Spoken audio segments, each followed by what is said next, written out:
Hello everyone, welcome back to That Cyber Guy. So today we are going to discuss brute force attack. So what is brute force attack? A brute force attack is a hacking method that uses trial and error to crack passwords, login credentials, and encryption keys. So it is simple but yet reliable tactic for gaining unauthorized access to individual accounts and organizations, system and network.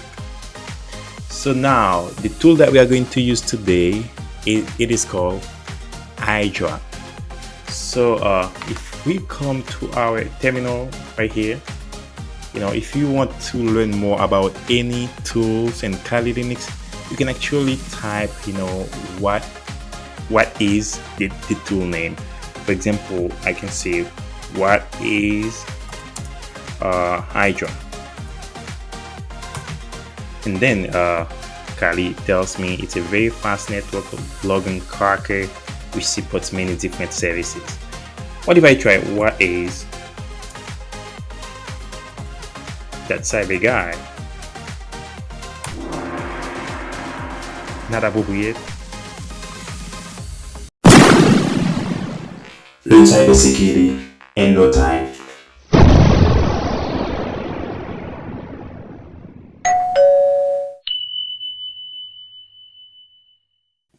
What is Hydra? So as I explained, this is what Kali tells you it is. So for reference, you can just always say what is whatever the tool name. And then Hydra, what it is it's a brute force tool that helps ethical hackers to crack password of network services.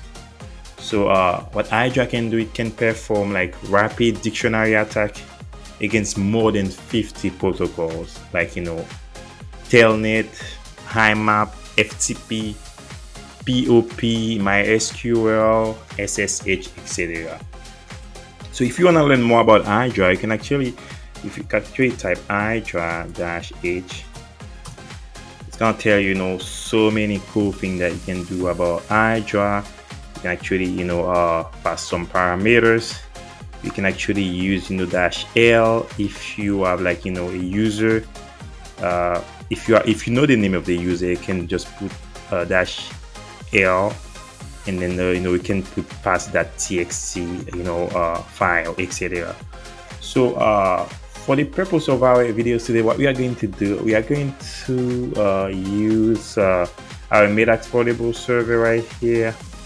Let me see here, and we already know the IP address. If I type if config, and the IP address is 10.0.2.4.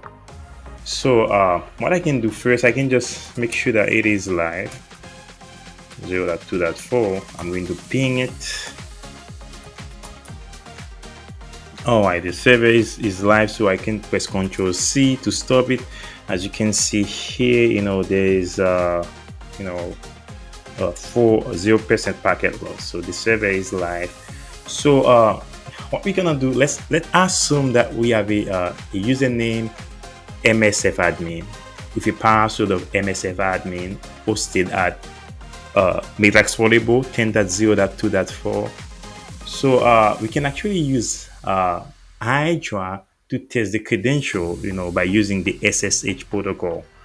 So what we can actually do right here, we can just type first of all, if you do not have Hydra, you can just try to download it first, or if you do have it, you can just move along. Hydra, you can say -L. I know the username, like if I know the username for Metasploitable, I know if it is MSF admin, and then -P for password, which is MSF admin, and then I can put the IP address for that server, and then the protocol. Alright, for some reason, it just SSH it's not working, so let's just try FTP to see. Transfer protocol. Yeah, there we go. Because I think what probably happened is that if the SSH port is closed, we may not be able to communicate with that server. Now, if you want to learn, how the port number works, you can just go back to our port numbers video to know how to close and open ports. So now, as you can see that the reason I was able to just get the username and password because I already know what it is. But what if there's a scenario where I do not know, I know the password, but I don't know the usernames? We can use a password spray attack to determine the username. We can use a password spray, like a password spray is where you use a single password and run it against a number of users. So for example, if someone is using the password, Hydra will find the match for us. So this attack assumes we know a list of users in the system. For example, we'll create a file called users.txt. And then let me just make sure that I go back to change directory. I'm going to go to the desktop, and so because the file I'm going to create, I want to make sure that you guys can see. So I'm going to create a file full of username. Pretend that I don't know the username, I know the password of the user. So I can actually create a new file. I can create echo, and then we just start, root. I know many users they are like that, root and -n. So the -n gonna just create a new line for me. -n, you can say MSF admin because I know it's probably one of them, and then -n cyber guy, you never know, and -n admin -n user -n username,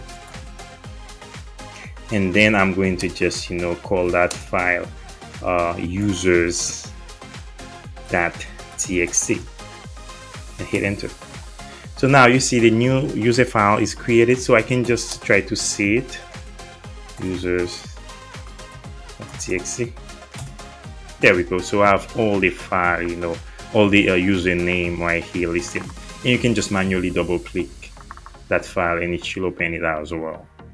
So now I have that dictionary open. They call it dictionary. A dictionary is a bunch of names that are common that people put in a file. For example, that's why it's very important for you to make sure that your password is unique, because sometimes if it is something that is guessable, you might be in trouble.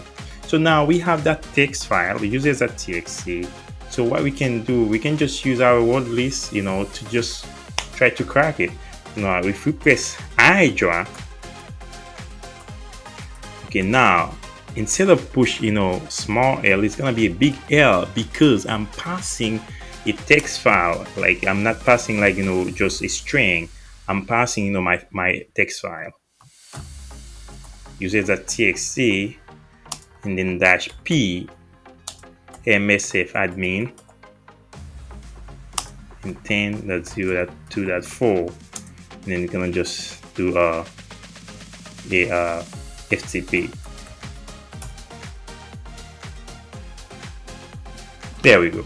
So as you can see here, even though I didn't put the password, I was able to retrieve it because MSF admin was inside of the dictionary. Now what we can do as a test, I can actually let me just go ahead and just open my file manually. I can actually remove MSF admin, pretend that there's the password. You have a password that is very complex and it is not in the list. So now let's just try to pass this to see. Let me cut users.txt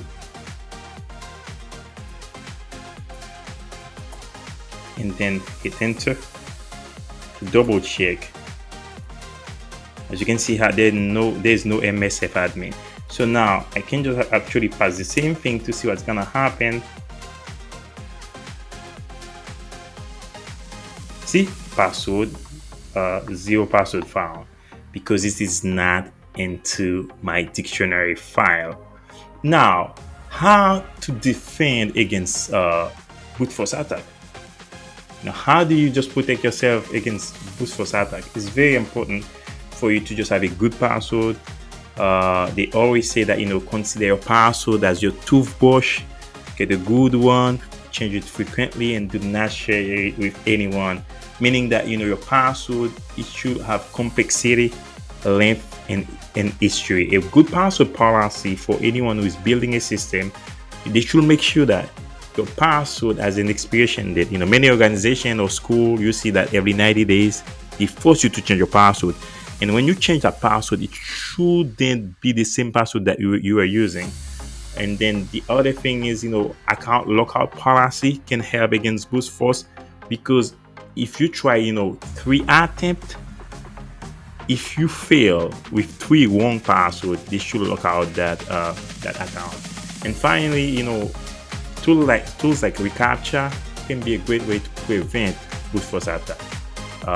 To just help you secure your devices, because authorization is very important when it comes to cybersecurity. Now, if you found this video useful, make sure that you like, subscribe, and share to stay up to date with the latest cybersecurity tool and trends. Thank you so much.